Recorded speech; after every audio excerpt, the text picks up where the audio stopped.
Florentino Ariza, en cambio, no había dejado de pensar en ella. Un solo instante después de que Fermina Daza lo rechazó sin apelación, después de unos amores largos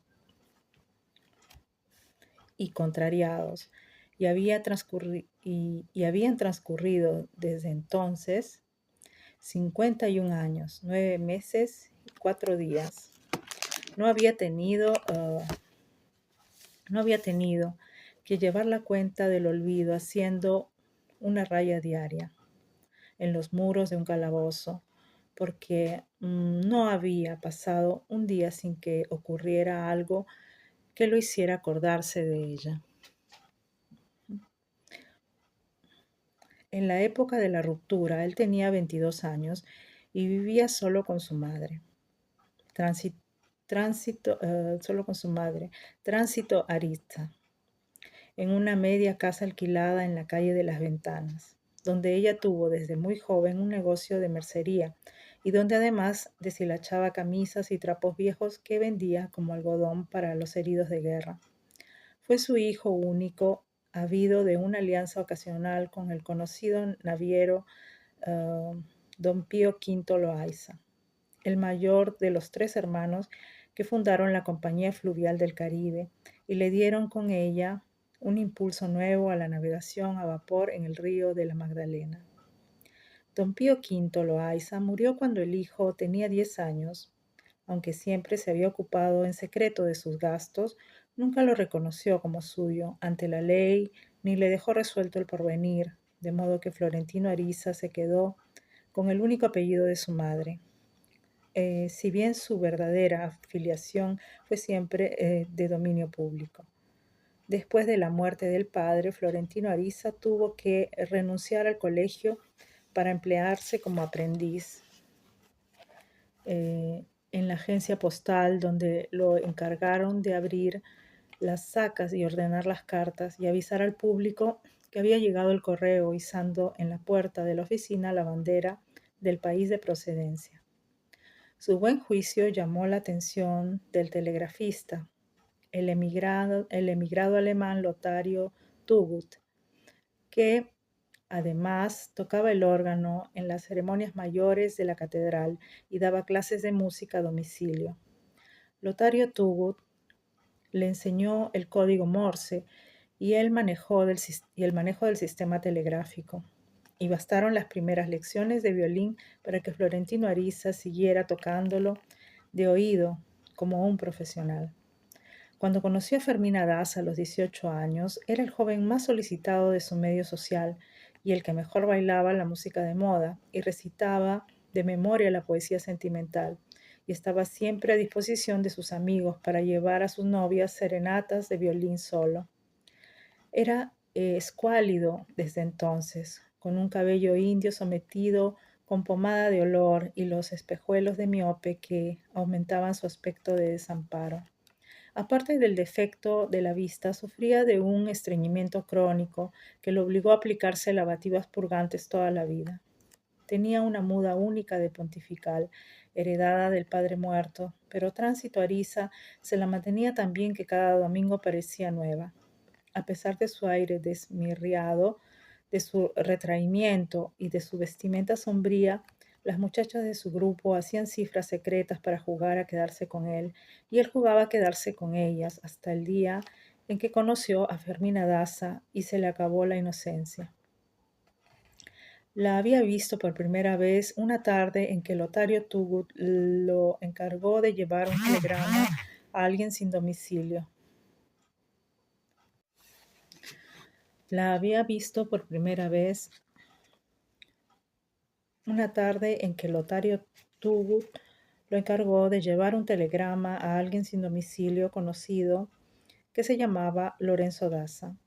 Lo encontró en el parquecito de los Evangelios, en una de las casas más antiguas, medio arruinada, cuyo patio interior parecía el claustro de una abadía, con malezas en los canteros y una fuente de piedra sin agua. Florentino Ariza no percibió ningún ruido humano cuando siguió a la criada descalza bajo los arcos del corredor. donde había cajones de mudanza todavía sin abrir y útiles de albañiles entre restos de cal y bultos de cemento arrumados, pues la casa estaba sometida a una restauración radical. Al fondo del patio había una oficina provisional, donde dormía la siesta sentado frente al escritorio un hombre muy gordo de patillas rizadas que se confundían con los bigotes. Se llamaba, en efecto, Lorenzo Daza. Y no era muy conocido en la ciudad porque había llegado hacía menos de 2 años y no era hombre de muchos amigos. Recibió el telegrama como si fuera la continuación de un sueño aciago. Florentino Daza observó los ojos lívidos con una especie de compasión oficial. Observó los dedos inciertos tratando de romper la estampilla. El miedo del corazón que había visto tantas veces en tantos destinatarios que todavía no lograban pensar en los telegramas sin relacionarlos con la muerte. Cuando lo leyó, recobró el dominio, suspiró. Buenas noticias. Y le entregó a Florentino Ariza los 5 reales de rigor, dándole a entender, con una sonrisa de alivio, que no se los habría dado si las noticias hubieran sido malas. Luego lo despidió con un apretón de manos que no era de uso con un mensajero del telégrafo, y la criada lo acompañó hasta el portón de la calle, no tanto para conducirlo como para vigilarlo.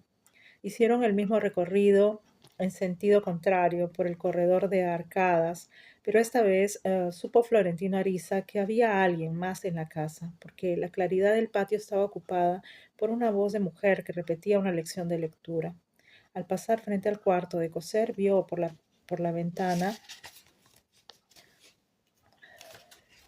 a una mujer mayor y a una niña, sentadas en 2 sillas muy juntas, y ambas siguiendo la lectura en el mismo libro, que la mujer mantenía abierto en el regazo. Le pareció una visión rara, la hija enseñando a leer a la madre. La apreciación era incorrecta solo en parte porque la mujer era la tía y no la madre de la niña, aunque la había criado como si lo fuera. La elección no se interrumpió, pero la niña levantó la vista para ver quién pasaba por la ventana, y esa mirada casual fue el origen de un cataclismo de amor que medio siglo después aún no había terminado. Lo único que Florentino Ariza pudo averiguar de Lorenzo Daza fue que había venido de San Juan de la Ciénaga con la hija única y la hermana soltera, poco después de la peste del cólera. Y quienes lo vieron desembarcar no dudaron de que venía para quedarse, pues traía todo lo necesario para una casa bien guarnecida.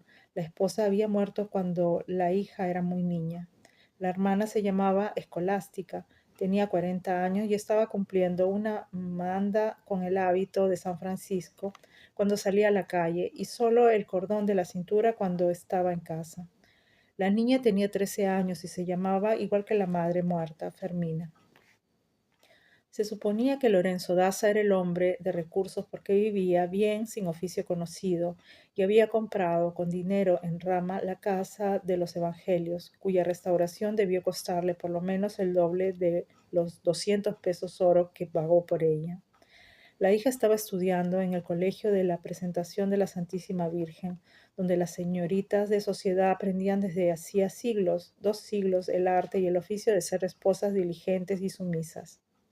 Durante la colonia y los primeros años de la República, solo recibían a las herederas de apellidos grandes. Pero las viejas familias arruinadas por la independencia tuvieron que someterse a las realidades de los nuevos tiempos, y el colegio abrió sus puertas a todas las aspirantes que pudieran pagarlo, sin preocuparse de sus pergaminos, pero con la condición esencial de que fueran hijas legítimas de matrimonios católicos.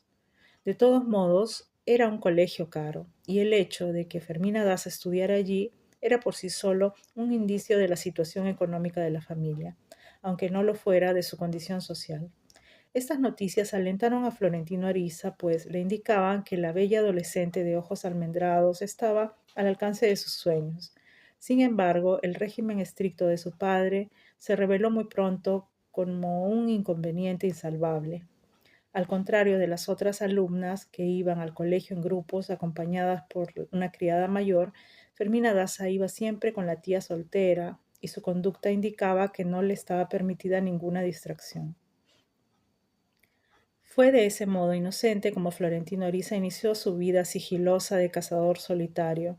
Desde las 7 de la mañana se sentaba solo en el escaño menos visible del parquecito, fingiendo leer un libro de versos a la sombra de los almendros, hasta que veía pasar a la doncella imposible con el uniforme de rayas azules,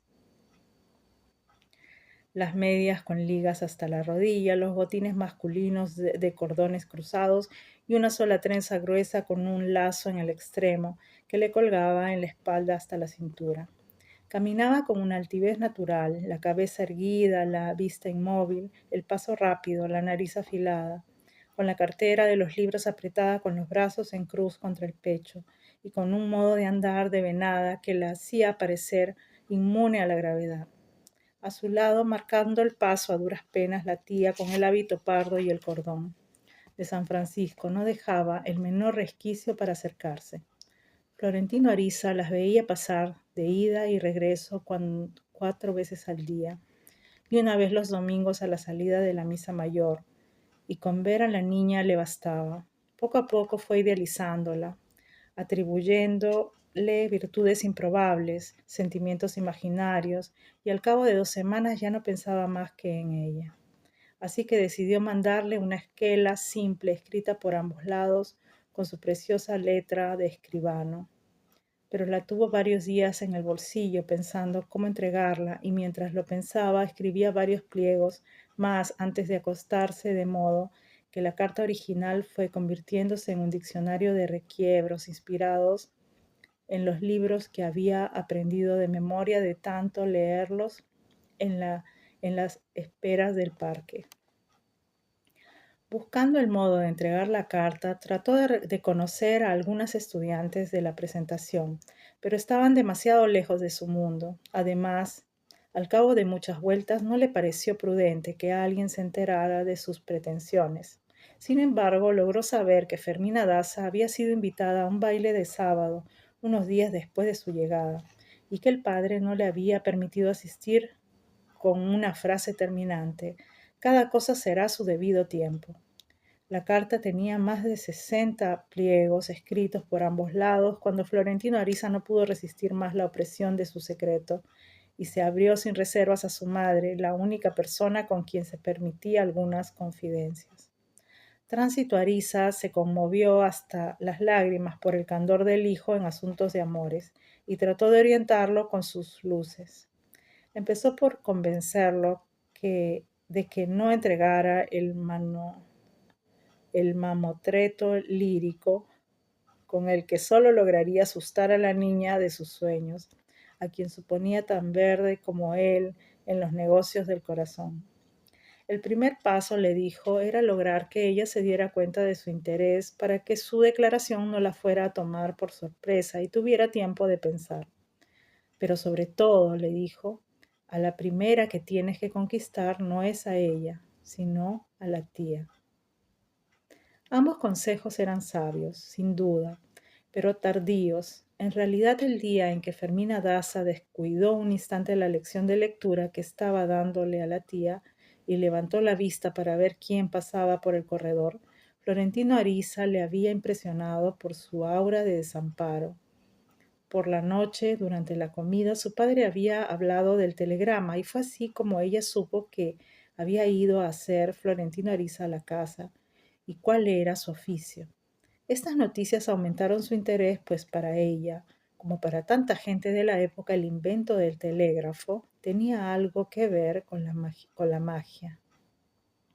Así que reconoció a Florentino Ariza desde la primera vez que lo vio leyendo bajo los árboles del parquecito, aunque no le dejó ninguna inquietud mientras la tía no la hizo caer en la cuenta de que había estado allí desde hacía varias semanas.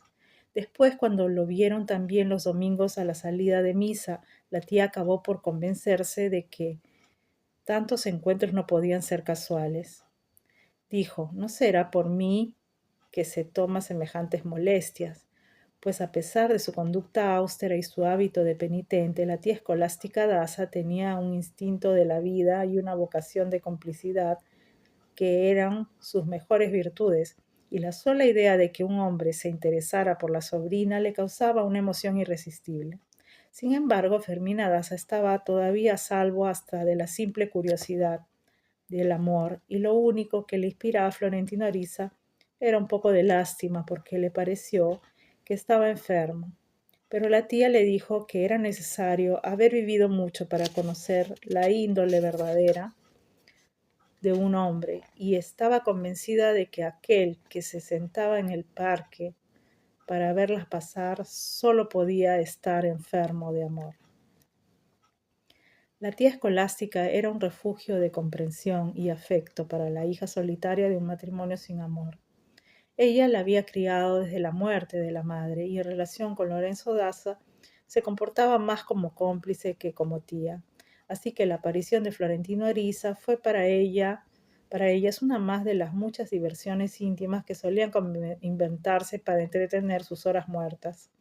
4 veces al día, cuando pasaban por el parquecito de los Evangelios, ambas se apresuraban a buscar con una mirada instantánea al centinela escuálido, tímido, poquita cosa, casi siempre vestido de negro a pesar del calor, que fingía leer bajo los árboles. Ahí está, decía, la que lo descubría primero reprimiendo la risa antes de que él levantara la vista y viera a las dos mujeres rígidas, distantes de su vida, que atravesaban el parque sin mirarla. Pobrecito, había dicho la tía, no se atreve a acercarse porque voy contigo, pero un día lo intentará si sus intenciones son serias y entonces te entregará una carta. Previendo toda clase de adversidades, le enseñó a comunicarse con letras de mano, que era un recurso indispensable de los amores prohibidos. Aquellas travesuras desprevenidas, casi pueriles, le causaban a Fermina Daza una curiosidad novedosa, pero no se le ocurrió durante varios meses que llegara más lejos. Nunca supo en qué momento la diversión se le convirtió en ansiedad y la sangre se le volvía de espuma por la urgencia de verlo, y una noche despertó despavorida porque lo vio mirándola en la oscuridad a los pies de la cama. Entonces deseó con el alma que se cumplieran los pronósticos de la tía y rogaba a Dios en sus oraciones que él tuviera valor para entregarle la carta, solo por saber qué decía. Pero sus ruegos no fueron atendidos. Al contrario, esto sucedía por la época en que Florentino Ariza se confesó con su madre y ésta lo disuadió de entregar los 70 folios de requiebros. Así que Fermina Daza siguió esperando todo el resto del año. Su ansiedad se convertía en desesperación a medida que se acercaban las vacaciones de diciembre, pues se preguntaba sin sosiego qué iba a hacer para verlo y para que él la viera durante los 3 meses en que no iría al colegio. Las dudas persistían sin solución la noche de Navidad, cuando la estremeció el presagio de que él estaba mirándola entre la muchedumbre de la misa del gallo, y esa inquietud la desbocó el corazón. No se atrevió a volver la cabeza porque estaba sentada entre el padre y la tía y tuvo que sobreponerse para que ellos no advirtieran su turbación. Pero en el desorden de la salida lo sintió tan inminente, tan nítido en el tumulto, que un poder irresistible la obligó a mirar por encima del hombro cuando abandonaba el templo por la nave central, y entonces vio a 2 palmos de sus ojos, los otros ojos de hielo, el rostro lívido, los labios petrificados por el susto del amor. Trastornada por su propia audacia, se agarró del brazo de la tía escolástica para no caer, y éste sintió el sudor glacial de la mano a través del mitón de encaje y la reconfortó con una señal imperceptible de complicidad sin condiciones. En medio del estruendo de los cohetes y los tambores de nación, de las farolas de colores en los portales y el clamor de la muchedumbre ansiosa de paz, Florentino Ariza vagó como un sonámbulo hasta el amanecer, viendo la fiesta a través de las lágrimas, aturdido por la alucinación de que él, y no Dios, el que había nacido aquella noche, de que era él y no Dios el que había nacido aquella noche. El delirio aumentó la semana siguiente, a la hora de la siesta, cuando pasó sin esperanzas por la casa de Fermina Daza y vio que ella y la tía estaban sentadas bajo los almendros del portal. Era una repetición a la intemperie del cuadro que había visto la primera tarde en la alcoba del costurero. La niña tomándole la lección de lectura a la tía. Pero Fermina Daza estaba cambiada, sin el uniforme escolar, pues llevaba una túnica de hilo con muchos pliegues que le caían desde los hombros como un peplo, y tenía en la cabeza una guirnalda de gardenias naturales que le daban la apariencia de una diosa coronada. Florentino Ariza se sentó en el parque donde estaba seguro de ser visto y entonces no apeló al recurso de la lectura fingida, sino que permaneció con el libro abierto y con los ojos fijos en la doncella ilusoria, que no le devolvió ni una mirada de caridad. Al principio pensó que la lección bajo los almendros era un cambio casual, debido tal vez a las reparaciones interminables de la casa, pero en los días siguientes comprendió que Fermina Daza estaría allí, al alcance de su vista, todas las tardes a la misma hora de los 3 meses de las vacaciones. Y esa certidumbre le infundió un aliento nuevo. No tuvo la impresión de ser visto, no advirtió ningún signo de interés o de repudio, pero en la indiferencia de ella había un resplandor distinto que lo animaba a persistir. De pronto, una tarde de finales de enero, la tía puso la labor en la silla y dejó sola a la sobrina en el portal, entre el reguero de hojas amarillas caídas de los almendros, animado por la suposición irreflexiva de que aquella había sido una oportunidad concertada. Florentino Ariza atravesó la calle y se plantó frente a Fermina Daza. Y tan cerca de ella que percibió las grietas de su respiración y el hálito floral con que había de identificarla por el resto de su vida. Le habló con la cabeza alzada y con una determinación que solo volvería a tener medio siglo después, y por la misma causa. Lo único que le pido es que me reciba una carta, le dijo. No era la voz que Fermina Daza esperaba de él, era nítida y con un dominio que no tenía nada que ver con sus maneras lánguidas. Sin apartar la vista del bordado, le contestó: no puedo recibirla sin el permiso de mi padre. Florentino Ariza se estremeció con el calor de aquella voz, cuyos timbres apagados no iba a olvidar en el resto de su vida, pero se mantuvo firme y replicó de inmediato: consígalo. Luego dulcificó la orden con una súplica: es un asunto de vida o muerte. Fermina Daza no lo miró, no interrumpió el bordado, pero su decisión entreabrió una puerta por donde cabía el mundo entero. Vuelva todas las tardes, le dijo, y espere a que yo cambie de silla. Florentino Ariza no entendió lo que quiso decir hasta el lunes por la semana siguiente, cuando vio desde el escaño del parquecito la misma escena de siempre, con una sola variación. Cuando la tía escolástica entró en la casa, Fermina Daza se levantó y se sentó en la otra silla. Florentino Ariza, con una camelia blanca en el ojal de la levita, atravesó entonces la calle y se paró frente a ella. Dijo: esta es la ocasión más grande de mi vida. Fermina Daza no levantó la vista hacia él, sino que examinó el contorno con una mirada circular y vio las calles desiertas con el sopor de la sequía y un remolino de hojas muertas arrastradas por el viento. Démela, dijo. Florentino Ariza había pensado llevarle los 70 folios que entonces podía recitar de memoria, de tanto leerlos, pero luego se decidió por media esquela sobria y explícita en la que solo prometió lo esencial: su fidelidad a toda prueba y su amor para siempre. La sacó del bolsillo interno de la levita y la puso frente a los ojos de la bordadora atribulada, que aún no se había atrevido a mirarlo. Ella vio el sobre azul temblando en una mano, petrificada de terror, y levantó el bastidor para que él pusiera la carta, pues no podía admitir que también a ella se le notaba el temblor de los dedos. Entonces ocurrió. Un pájaro se sacudió frente al follaje de los almendros y su cagada cayó justo sobre el bordado. Fermina Daza apartó el bastidor, Lo escondió detrás de la silla para que él no se diera cuenta de lo que había pasado y lo miró por primera vez con la cara en llamas. Florentino Ariza, impasible, con la carta en la mano, dijo: «Es de buena suerte». Ella se lo agradeció con su primera sonrisa y casi le arrebató la carta, la dobló y se la escondió en el corpiño. Él le ofreció entonces la camelia que llevaba en el ojal. Ella la rechazó. «Es una flor de compromiso». Enseguida, consciente de que el tiempo se le agotaba, volvió a refugiarse en su compostura. «Ahora váyase», dijo, «y no vuelva hasta que yo le avise». Cuando Florentino Ariza la vio por primera vez, su madre lo había descubierto desde antes de que él se lo contara, porque perdió el habla y el apetito y se pasaba las noches en claro dando vueltas en la cama. Pero cuando empezó a esperar la respuesta a su primera carta, la ansiedad se le complicó con cagantinas y vómitos verdes.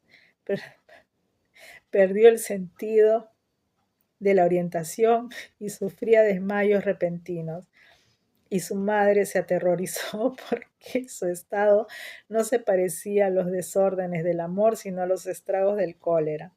El padrino de Florentino Ariza, un anciano homeópata que había sido el confidente de Tránsito Ariza desde sus tiempos de amante escondida, se alarmó también a primera vista con el con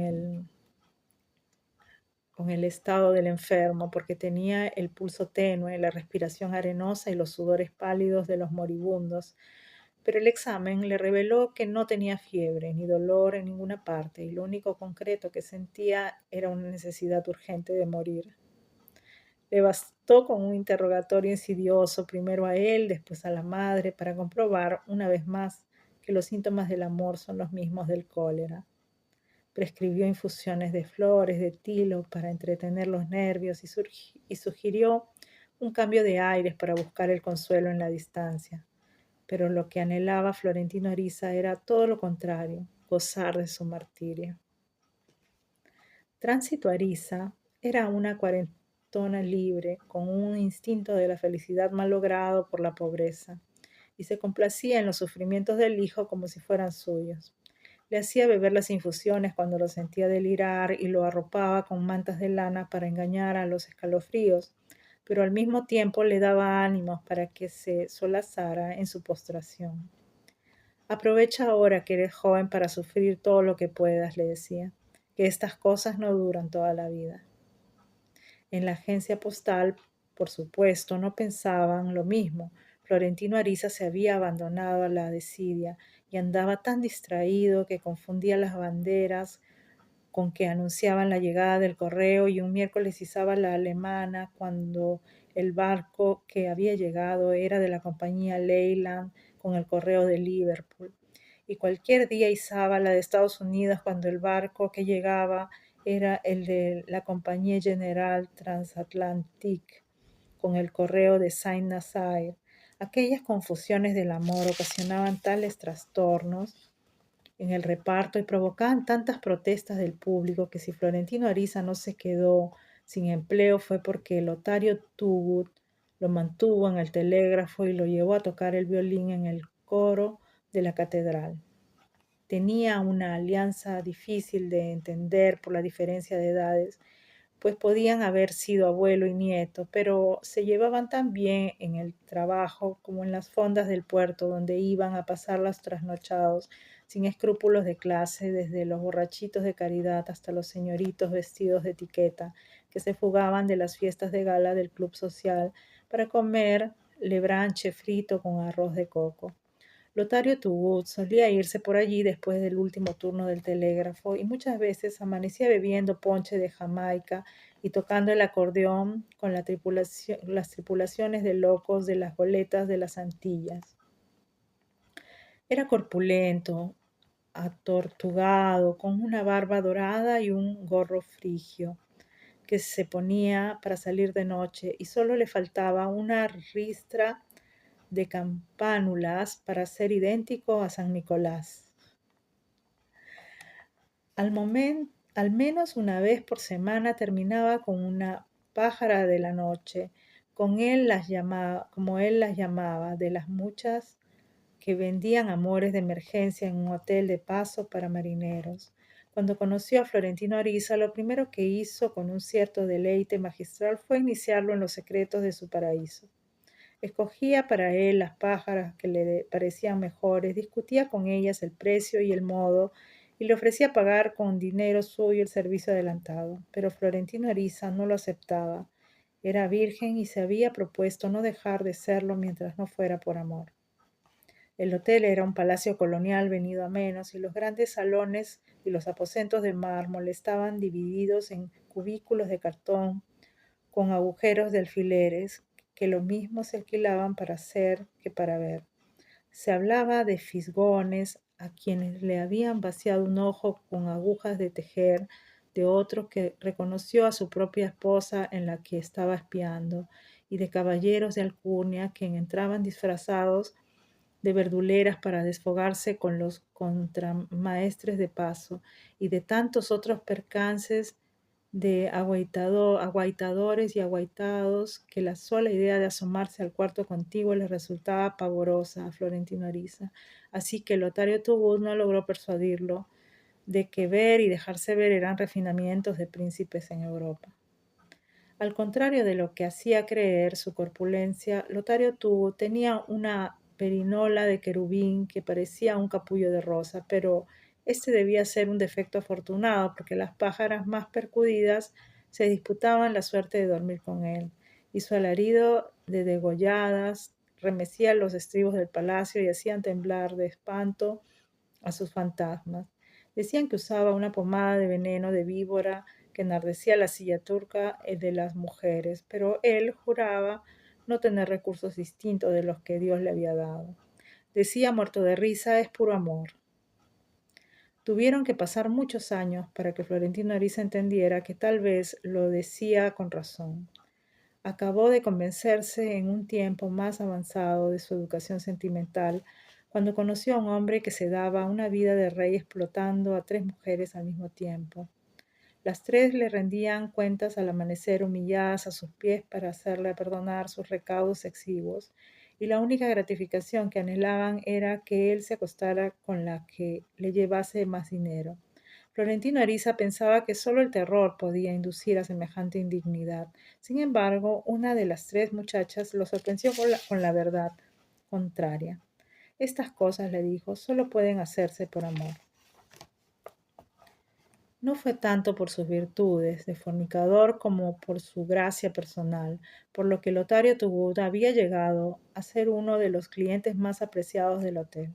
Florentino Ariza, con ser tan callado y escurridizo, se ganó también el aprecio del dueño, y en la época más ardua de sus quebrantos solía encerrarse a leer versos y folletines de lágrimas en los cuartitos sofocantes, y sus ensueños dejaban nidos de oscuras golondrinas en los balcones y rumores de besos y batir de alas en los marasmos de la siesta.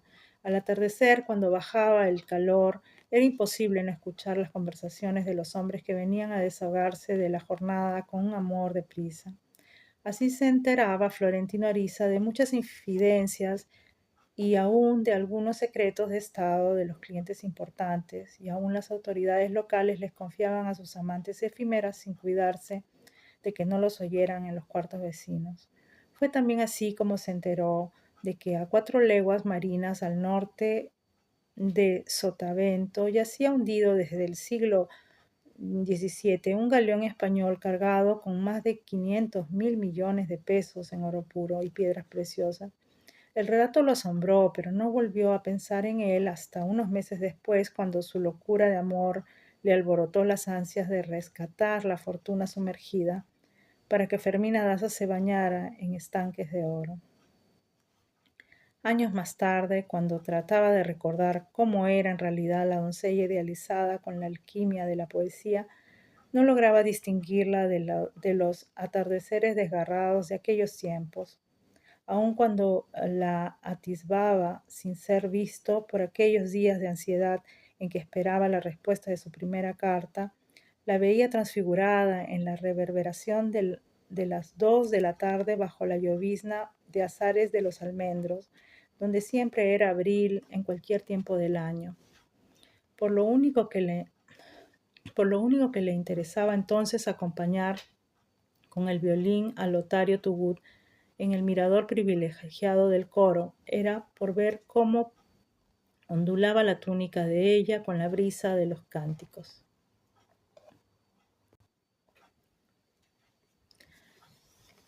Pero su propio desvarío acabó por malograrle el placer, pues la música mística le resultaba tan inocua para su estado del alma que trataba de enardecerla con valses de amor.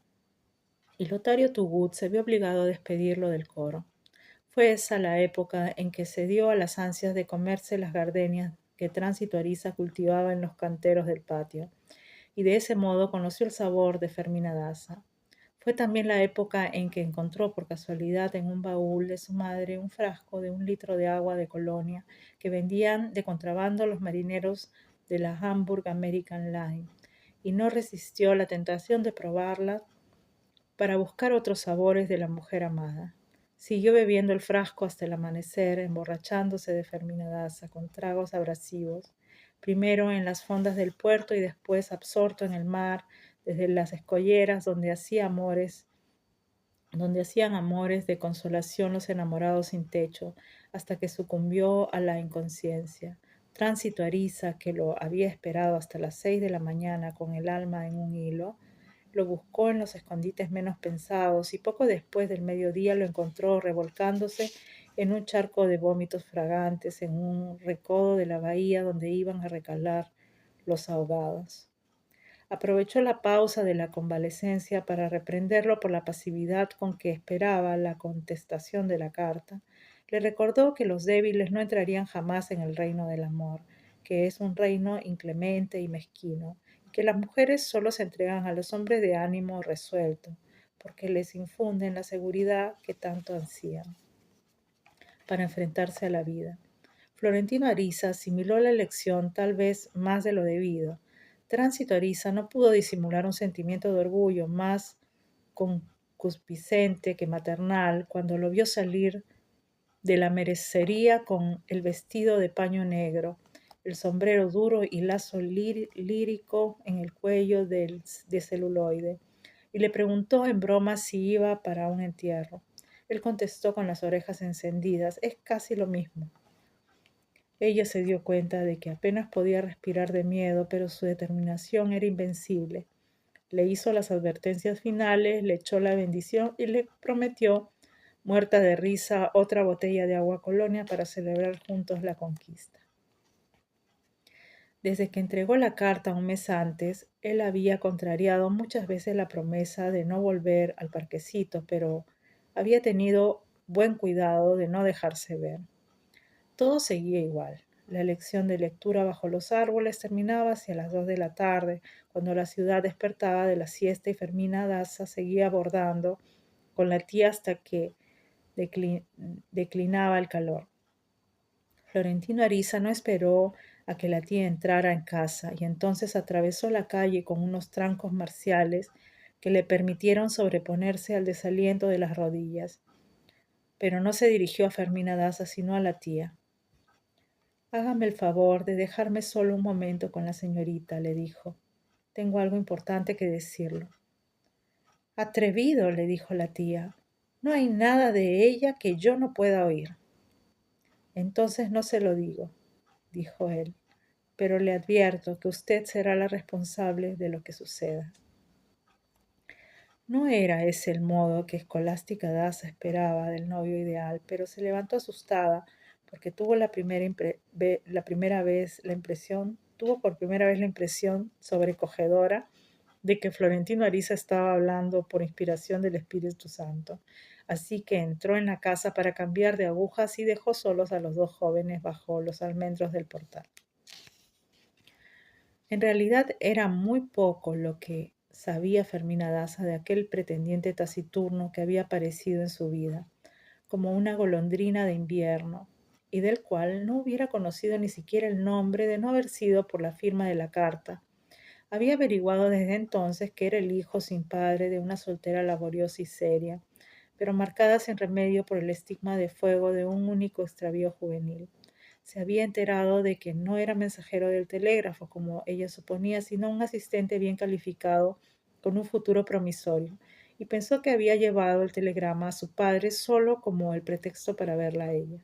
Esa suposición la conmovió. También sabía que era uno de los músicos del coro y aunque nunca se había atrevido a levantar la vista para comprobarlo durante la misa, un domingo tuvo la revelación de que mientras los otros instrumentos tocaban para todos, el violín tocaba solo para ella. No era el tipo de hombre que hubiera escogido. Sus espejuelos de expósito, su atuendo clerical, sus recursos misteriosos le habían suscitado una curiosidad difícil de resistir, pero nunca había imaginado que la curiosidad fuera otra de las tantas heladas del amor. Ella misma no se explicaba por qué había aceptado la carta. No se lo reprochaba, pero el compromiso cada vez más apremiante de darle una respuesta se le había convertido en un estorbo para vivir. Cada palabra de su padre, cada mirada casual, sus gestos más triviales le parecían sembrados de trampas para descubrir su secreto. Era tal su estado de alarma que evitaba hablar en la mesa por temor de que un descuido pudiera delatarla, y se volvió evasiva hasta con la tía escolástica, a pesar de que ésta compartía su ansiedad reprimida como si fuera propia. Se encerraba en el baño a cualquier hora sin necesidad y volvía a leer la carta tratando de descubrir un código secreto, una fórmula mágica escondida en alguna de las 314 letras de sus 58 palabras, con la esperanza de que dijeran más de lo que decían. Pero no encontró nada más de lo que había entendido en la primera lectura, cuando corrió a encerrarse en el baño con el corazón enloquecido y desgarró el sobre con la ilusión de que fuera una carta abundante y febril, y solo se encontró con un billete perfumado cuya determinación la asustó. Al principio no había pensado en serio que estuviera obligada a dar una respuesta, pero la carta era tan explícita que no había modo de sortearla. Mientras tanto, en la tormenta de las dudas, se sorprendió pensando en Florentino Ariza con más frecuencia y más interés de los que quería permitirse. Y hasta se preguntaba atribulada por qué no estaba en el parquecito a la hora de siempre, sin recordar que era ella quien le había pedido no volver mientras pensaba la respuesta. Así terminó pensando en él como nunca se hubiera imaginado que se podía pensar en alguien, presintiéndolo donde no estaba, deseándolo donde no podía estar, despertando de pronto con la sensación física de que él la contemplaba en la oscuridad mientras ella dormía, de modo que la tarde en que sintió sus pasos resueltos sobre el reguero de las hojas amarillas del parquecito, le costó trabajo creer que no fuera otra burla de su fantasía, pero cuando él le reclamó la respuesta con una autoridad que no tenía nada que ver con su languidez, ella logró sobreponerse al espanto y trató de evadirse por la verdad. No sabía qué contestarle. Sin embargo, Florentino Ariza no había salvado un abismo para amedrentarse con los siguientes. Sí aceptó la carta, le dijo. Es de mala urbanidad no contestarla. Ese fue el final del laberinto. Fermina Daza, dueña de sí misma, se excusó por la demora y le dio su palabra formal de que tendría una respuesta antes del término de las vacaciones. Cumplió. El último viernes de febrero, 3 días antes de que la reapertura de los colegios, la tía escolástica fue a la oficina del telégrafo a preguntar cuánto costaba un telegrama para el pueblo de Piedras de Moler, que ni siquiera figuraba en la lista de servicios, y se dejó atender por Florentino Ariza, como si nunca se hubieran visto. Pero al salir fingió olvidar en el mostrador un breviario empastado en piel de lagartija, dentro del cual había un sobre de papel de lino con viñetas doradas. Trastornado por la dicha, Florentino Ariza pasó el resto de la tarde comiendo rosas y leyendo la carta, repasándola letra por letra una y otra vez y comiendo más rosas cuando más la leía. Y a medianoche la había leído tanto y había comido tantas rosas que su madre tuvo que barbearlo como a un ternero para que se tragara una pócima de aceite de ricino. Fue el año del enamoramiento encarnizado. Ni él uno ni el otro Tenían vida para nada distinto de pensar en el otro, para soñar con el otro, para esperar las cartas con tanta ansiedad como las contestaban. Nunca en aquella primavera de delirio, ni en el año siguiente, tuvieron ocasión de comunicarse de viva voz. Más aún desde que se vieron por primera vez hasta que él le reiteró su determinación medio siglo más tarde, no habían tenido nunca una oportunidad de verse a solas ni de hablar de su amor. Pero en los primeros 3 meses no pasó un solo día sin que se escribieran, y en cierta época hasta 2 veces diarias, hasta que la tía escolástica se asustó con la voracidad de la hoguera que ella misma había ayudado a encender. Después de la primera carta que llevó a la oficina del telégrafo con un rescoldo de venganza contra su propia suerte, había permitido el intercambio de mensajes casi diarios en encuentros callejeros que parecían casuales, pero no tuvo valor para patrocinar una conversación, por banal y momentánea que fuera. Sin embargo, al cabo de 3 meses comprendió que la sobrina no estaba a merced de una ventolera juvenil, como le pareció al principio, y que su propia vida estaba amenazada por aquel incendio de amor. En verdad, Escolástica Daza no tenía otro modo de subsistencia que la caridad del hermano, y sabía que su carácter tiránico no le perdonaría jamás semejante burla a su confianza. Pero a la hora de la decisión final no tuvo corazón para causarle a la sobrina el mismo infortunio irreparable que ella había tenido que pastorear desde la juventud, y le permitió servirse de un recurso que le dejaba una ilusión de inocencia.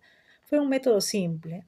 Fermina Daza ponía su carta en algún escondite del recorrido diario entre la casa y el colegio, y en esa misma carta le indicaba a Florentino Ariza dónde esperaba encontrar la respuesta. Florentino Ariza hacía lo mismo. De ese modo, los conflictos de conciencia de la tía escolástica les fueron transferidos por el resto del año a los bautisteros de las iglesias, los huecos de los árboles, las grietas de las fortalezas coloniales en ruinas. A veces se encontraban las cartas empapadas de lluvia, sucias de lodo, desgarradas por la adversidad, y algunas se perdieron por motivos diversos, pero siempre encontraron el modo de reanudar el contacto. Florentino Ariza escribía todas las noches, sin piedad para consigo mismo, envenenándose letra por letra con el humo de las lámparas de aceite de corozzo en la trastienda de la mercería, y sus cartas iban haciéndose más extensas y lunáticas cuanto más se esforzaba por imitar a sus poetas preferidos de la biblioteca popular, que ya para esa época estaba llegando a los 80 volúmenes. Su madre, que con tanto ardor lo había incitado a solazarse en su tormento, empezó a alarmarse por su salud. «Te vas a gastar el seso», le gritaba desde el dormitorio cuando oía cantar los primeros gallos. «No hay mujer que merezca tanto». Pues no recordaba haber conocido a nadie en semejante estado de perdición. Pero él no le hacía caso. A veces llegaba a la oficina sin dormir, con los cabellos alborotados de amor, después de haber dejado la carta en el escondite previsto para que Fermina Daza lo encontrara de paso hacia el colegio. Ella, en cambio, sometida a la vigilancia del padre y a la acechanza viciosa de las monjas, apenas si lograba completar medio folio del cuaderno escolar, encerrada en los baños o fingiendo tomar notas durante la clase, pero no solo por las prisas y sobresaltos, sino también por su carácter. Las cartas de ella eludían cualquier escollo sentimental y se reducían a contar incidentes de su vida cotidiana con el estilo servicial de un diario de navegación. En realidad eran cartas de distracción, destinadas a mantener las brasas vivas, pero sin poner la mano en el fuego, mientras que Florentino Ariza se incineraba en cada línea, ansioso de contagiarla de su propia locura. Le mandaba versos de miniaturista grabados con la punta de un alfiler en los pétalos de las camelias. Fue él y no ella quien tuvo la audacia de poner un mechón de su cabello dentro de una carta, pero no recibió nunca la respuesta anhelada, que era una hebra completa de la trenza de Fermina Daza. Consiguió al menos que diera un paso más, pues desde entonces ella empezó a mandarle nervaduras de hojas disecadas en diccionarios, alas de mariposas, plumas de pájaros mágicos, y le regaló de cumpleaños un centímetro cuadrado del hábito de San Pedro Claver, de los que se vendían a escondidas por aquellos días a un precio inalcanzable para una colegiala de su edad. Una noche, sin ningún anuncio, Fermina Daza despertó asustada por una serenata de violín, solo con un valse solo.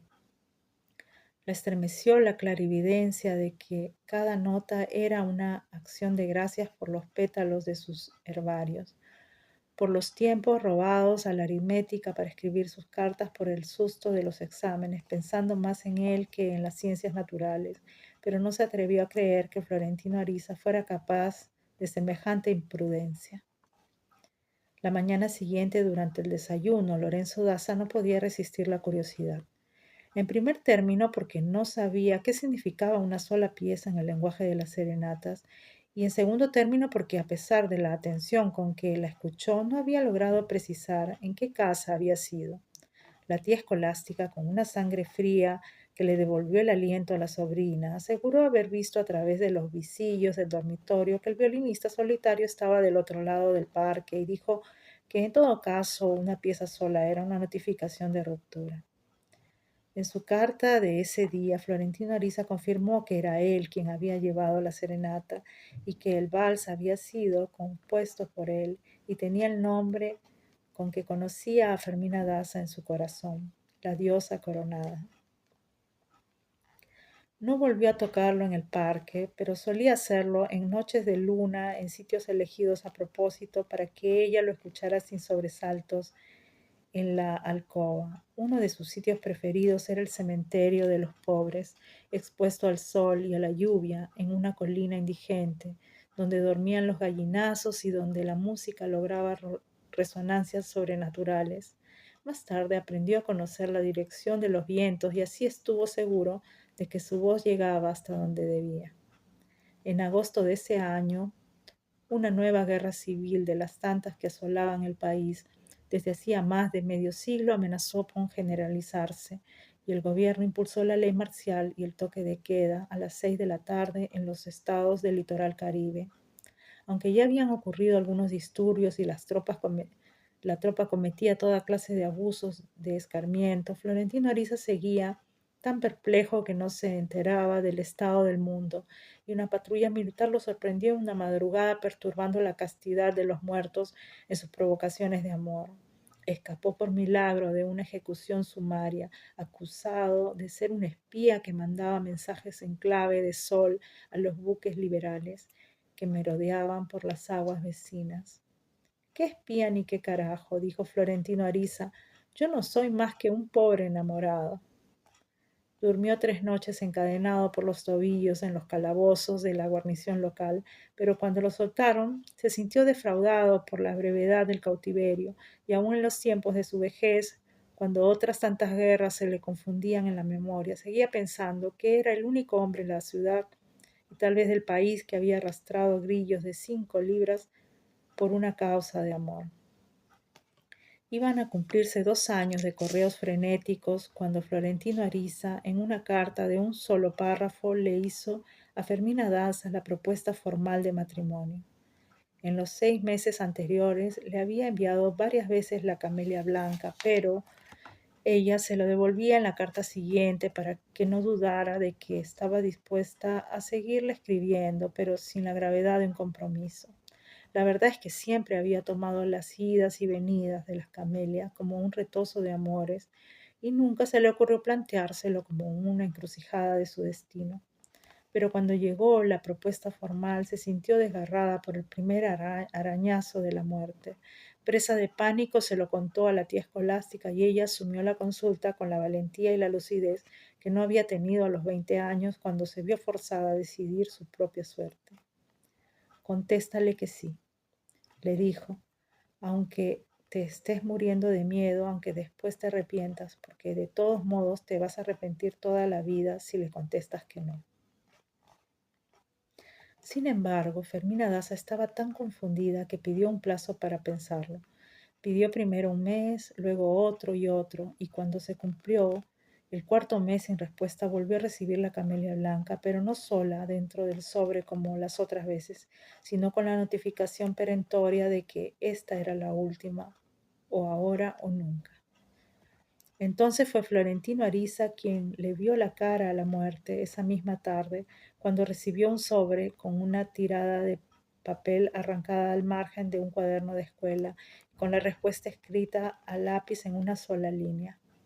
Está bien, me caso con usted si me promete que no me hará comer berenjenas. Florentino Ariza no estaba preparado para esa respuesta, pero su madre lo estaba, desde que él le habló por primera vez de la intención de casarse 6 meses antes. Tránsito Ariza había iniciado las gestiones para tomar en alquiler todas las casas que hasta entonces compartían con 2 familias más. Era una construcción civil del siglo XVII, de 2 plantas, donde estuvo el estanco del tabaco bajo el dominio español y cuyos propietarios arruinados habían tenido que alquilarla a pedazos por falta de recursos para mantenerla. Tenía una sección que daba a la calle donde había estado el expendio, otra en el fondo de un patio adoquinado donde había estado la fábrica y una caballeriza muy grande que los inquilinos actuales usaban en común para lavar la ropa y tenderlas a secar. Tránsito Ariza ocupaba la primera parte, que era la más sutil y mejor conservada, aunque también la más pequeña. En la antigua sala de expendio estaba la mercería, con un portón hacia la calle, y al lado el antiguo depósito, sin más ventilación que una claraboya donde dormía Tránsito Ariza.